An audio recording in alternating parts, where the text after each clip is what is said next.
Howdy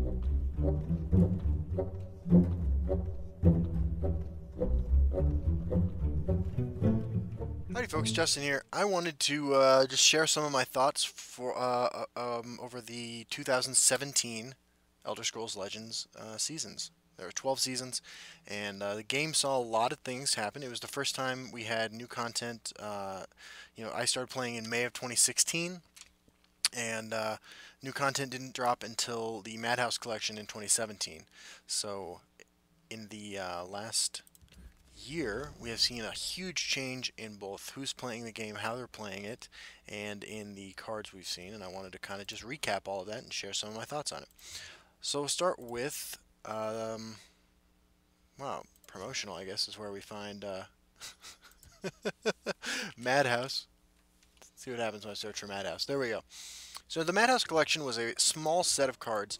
It was our first expansion for the game, and it also brought with it Chaos Arena, which was kind of a cool thing where you could hop into regular arena drafting mode, but play against other people with the same lane effects that you get in solo arena, which was a really neat experience.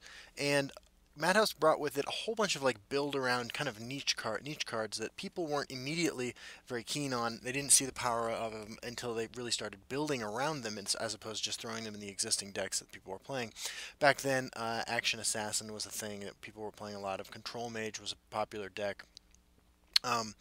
It took some work on the behalf of a lot of the brewers out there to find uses for them.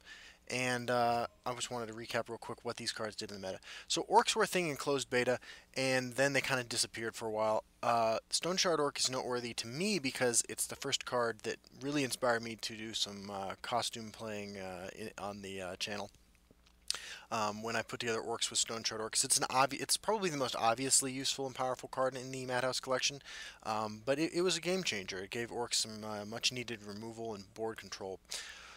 It was a lot of fun. It's a card I'm never going to forget for that reason. Gardener of Swords, of course, birthed the Sorcerer deck that was all over the place in the spring of 2017 with Master of Arms. That could just draw its entire deck. I mean, not the entire deck, but a lot of it.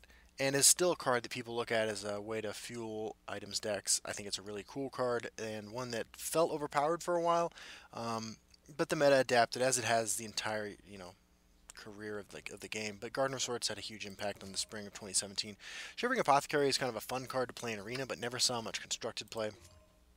Swindler's Market, of course, also birthed some brand new decks. Swindler's Market Archer and Market Assassin are the most popular versions of the deck, although Market Monk is something I've seen people play before. Market is just an incredibly powerful card that probably has to be taken into consideration every time new zero-cost cards are released. And Market decks can beat anything with the right draw, and are something that we're going to have to keep in mind going forward whenever new cards are revealed. It's an interesting tournament deck to bring just because who's playing around it. Ring of Imaginary Might also birthed some new decks, in particular the Portcullis Deck.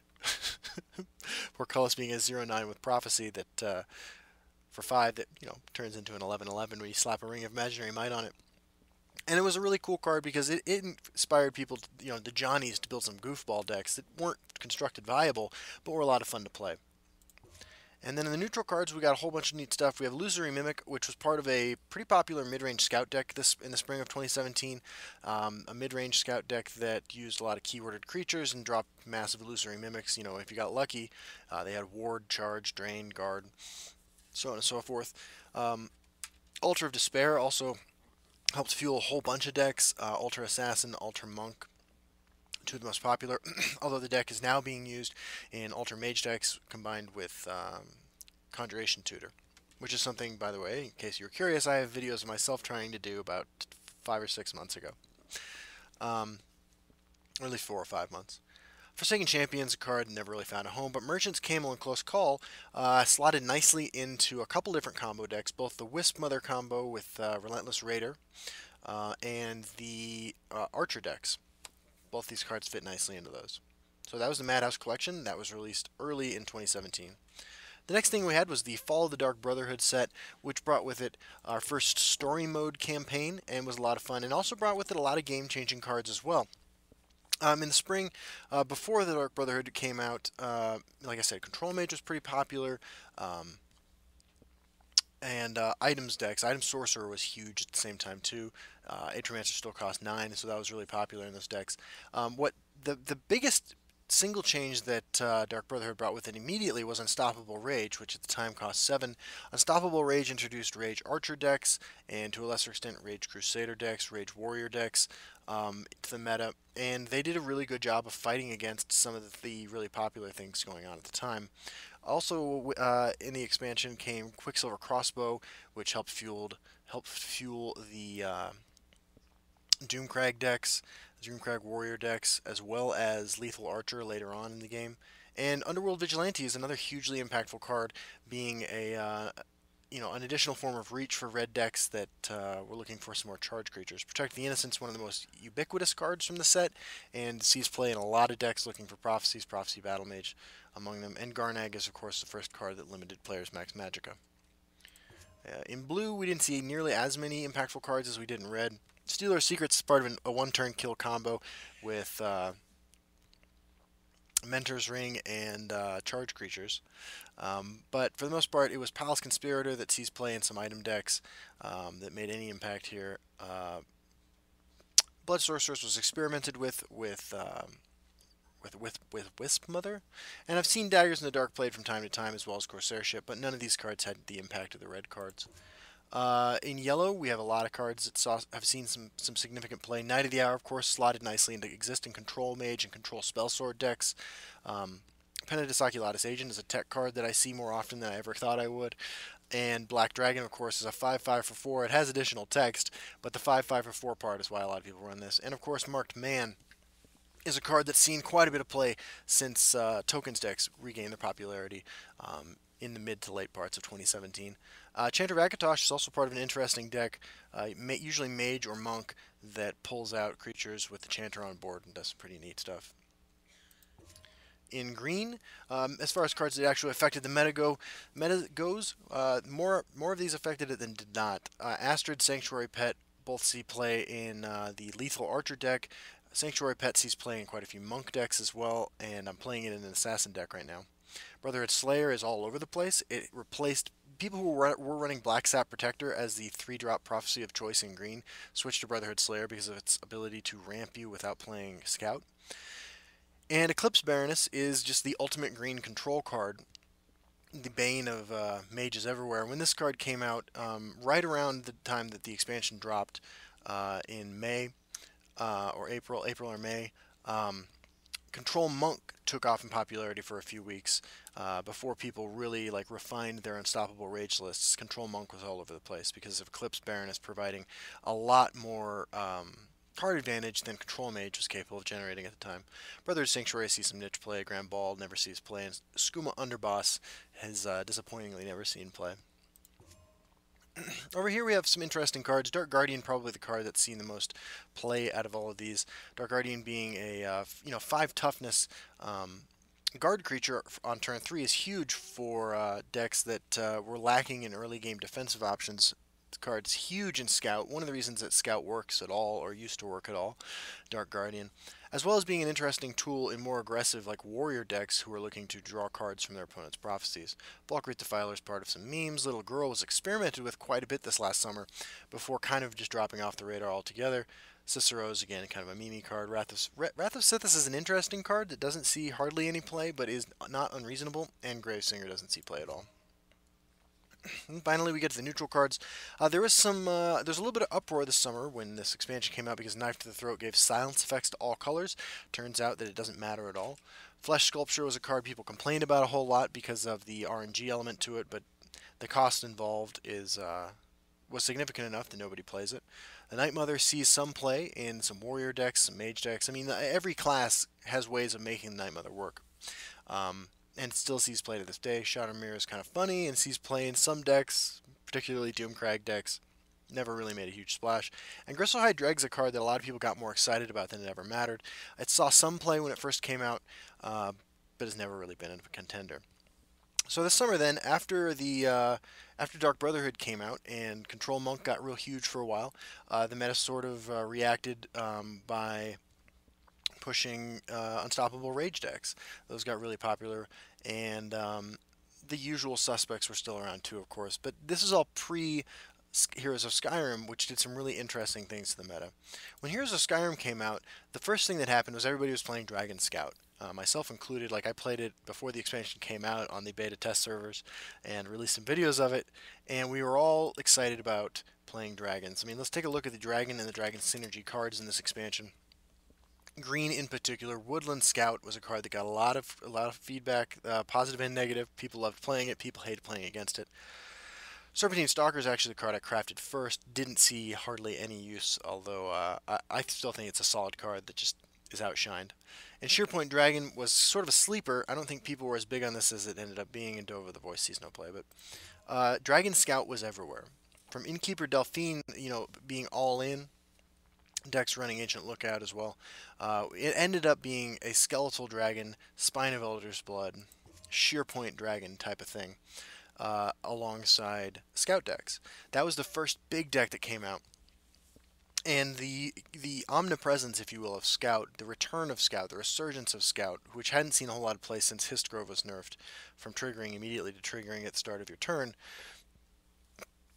Control, yellow-based control had kind of crept back into the meta. Scout did a great job of pushing those back out again because of its just indomitable late game of Parthenax, even Alduin sometimes. And so the reaction was twofold, right? Heroes of Skyrim presented enough cards that, along with the monthly reward card that came out not long afterwards, to revitalize tokens decks, in particular Crusader tokens, although mid-range Crusader had been a thing for a while beforehand, using a lot of the powerful 4-drops in Crusader. But tokens decks came back with a vengeance because they were able to compete with Scout. And then the other thing that happened was charge aggro decks came out. And if you look at just the creatures with charge in the expansion, it's not a whole lot, but all three of these first three have seen play as a reaction to Scout. Because after the initial couple months of Scout playing just a bunch of giant dragons and beating down, a new strategy emerged as a way to end games faster or win without your opponent conceding, and they revolved around Drain Vitality, also obviously an all-star here. They revolved around Soul Tear, which at the time cost 2, and Giant Bat being recurred over and over again for massive life gain. Okay, as Soul Tear increases in level,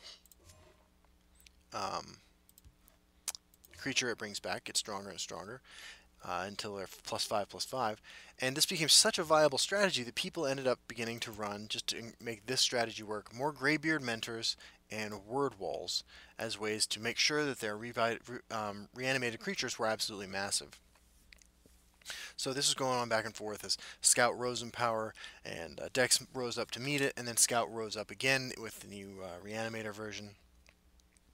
And as this went on, people were doing a lot more experimenting with refining rage lists. At the same time, we had a monthly reward card come out that gave